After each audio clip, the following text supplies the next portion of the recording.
चला मंडळी, आज आपण करणार आहोत अतिशय स्वादिष्ट आणि सुमधुर आंबा शेवई खीर। अतिशय रिच आणि क्रीमी अशी ही खीर फक्त 10 ते 15 मिनिटात तयार होते।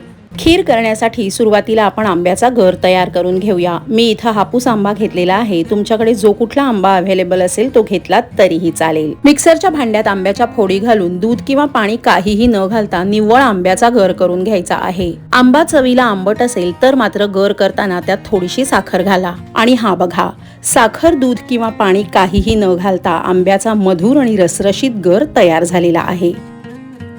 खीर करण्यासाठी इथं मी जाडबुडाच्या ट्रायप्लायच्या कढईत 1 टीस्पून तूप घातलंय। यापेक्षा जास्त तूप घालू नका, कारण खीरीवर आलेला तुपाचा तवंग दिसायलाही छान दिसत नाही आणि चवीलाही चांगला लागत नाही। गरम तुपात मंद आचेवर 2 मिनिटं सुकामेवा परतून घ्यायचंय। सुक्या मेव्याचं प्रमाण तुम्ही तुमच्या आवडीनुसार कमी अधिक केलं तरीही चालेल।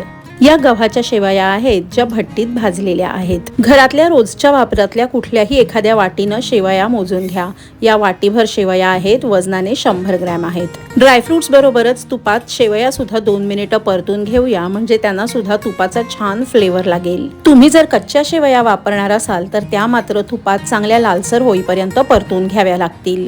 एकीकडे शेवया भाजतायत तर दुसऱ्या शेगडीवर मी 1 लिटर दूध तापायला ठेवलेलं आहे। दूध तुमच्या रोजच्या वापरातलं कुठलंही घेतलं तरीही चालेल। दुधाला पहिली उकळी आल्यानंतर मंद गॅसवर दूध आणखीन 5 मिनिटं उकळून घ्यायचंय। इकडे या शेगडीवर आपल्या शेवया सुद्धा परतून झालेल्या आहेत। आता आपण यात दूध घालूया। सगळं दूध एकदम भस्कन घालू नका, थोडंसं दूध घालून शेवया ढवळून घ्यायच्या, म्हणजे त्या चिकटणार नाहीत आणि त्याच्यावर मग उरलेलं दूध हळूहळू सोडायचं। तुम्हाला वाटत असेल शेवया कमी पडल्या आणि दूध जास्त झालं की काय, पण आता जरी शेवया तळाला बसलेल्या असल्या तरी त्या शिजल्यानंतर वर येतात आणि दुधामध्ये मिक्स होऊन जातात। प्रत्येक वेळी दूध ढवळताना कढईच्या साइड्स पण स्क्रॅप करा, म्हणजे साइडला जी साय जमा होते ती दुधात मिक्स होईल आणि खीर एकदम क्रीमी होईल। मध्यम आचेवर दुधाला 2 उकळ्या फुटल्यानंतर गॅसची आच मंद करायची आणि मंद आचेवर 3 ते 4 मिनिटं शेवया शिजवून घ्यायच्या। शिजलेल्या शेवया फुलून कशा वर आलेल्या आहेत बघा।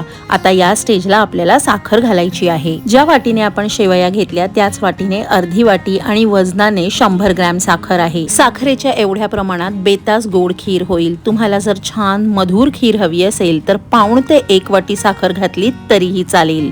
मंद आचेवर 2 ते 3 मिनिटात साखर विरघळेल। शेवया सुद्धा छान शिजलेल्या आहेत। या स्टेजला 1 टीस्पून वेलदोड्याची पूड घालायची आहे।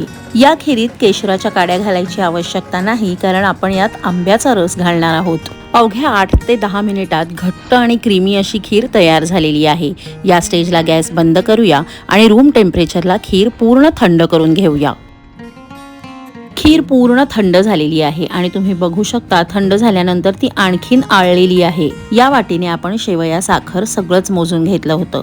मिक्सर मधून काढलेला आंब्याचा गर सुद्धा याच वाटीने मोजून घ्यायचंय। एकूण 3 वाट्या गर घालायचा आहे। लक्षात ठेवा, आंब्याचा गर खीर पूर्णपणे थंड झाल्यानंतरच घालायचा आहे। गरम किंवा कोमट खीरीत आंब्याचा गर घातला तर सगळी खीर फाटेल। आणि हे बघा, सगळा गर मिक्स केल्यानंतर खीरीला किती सुरेख रंग आलेला आहे आणि याचं टेक्स्चर आणि कन्सिस्टन्सी मी तुम्हाला अगदी जवळून दाखवते। तुम्हाला छान रबडी सारखी घट्ट खीर हवी असेल तर ही आहे अशीच सर्व करा। मला थोडीशी पातळ हवी आहे म्हणून मी यात 1 कपभर दूध घालून मिक्स करून घेते।